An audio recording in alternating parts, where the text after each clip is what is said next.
بسم الله الرحمن الرحيم الحمد لله رب العالمين الرحمن الرحيم مالك يوم الدين والصلاة والسلام على سيد الأنبياء والمرسلين محمد وآله وأصحابه أجمعين.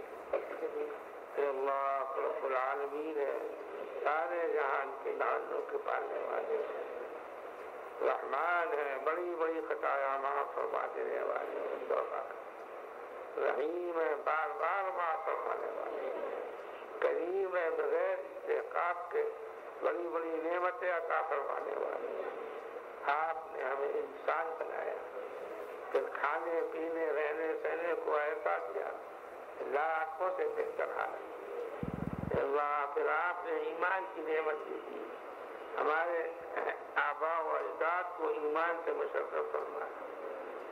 اللہ آپ کی ان نعمتوں کا ہم شکر ادا کرنے سے قاصر ہیں.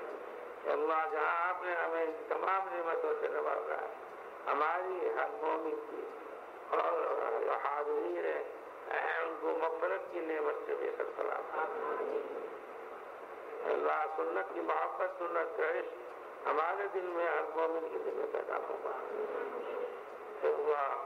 ہر قسم کے شرور فتن آفات فتنوں سے ہم میں سے ہر ایک کو، ہر مومن کو، اللہ جملہ حاضرین کو، ان کے متعلقین کو اور ہمارے دینی مراکز کو، اور جو لوگ دینی جدوجہد میں محنت کرنے والے ہیں، خواہ وہ تعلیم کے طریقے پر ہو، خواہ وہ تبلیغ کے طریقے پر ہو، خواہ وہ تزکیے کے طریقے پر ہو، اللہ ان کی خدمات کو قبول فرما دیجیے اور ان کی بھی حفاظت فرمائیے، خاص حفاظت فرمائیے. اللہ ہماری حاجات، ہماری جملہ حاجات، جملہ مقاصد کو اور ہم مومن کی جملہ حاجات و مقاصد کو اپنے فضل و کرم سے پورا فرما دیجیے. اللہ جتنی دعائیں ہم نے کی ہیں ان کو اپنے فضل و کرم سے پورا فرما دیجیے. صلی اللہ تعالیٰ علیہ خیر خلقہ محمد وآلہ وصحبہ اجمعین. ایک اور بھی معمول رہا کرتا ہے یہاں پر تو طلباء کو حفظ ہو جاتے ہیں، وہ تو صنعت کو الگ ملتی ہے تو ان کے لیے انعام دیا جاتا ہے، ہوتا ہے.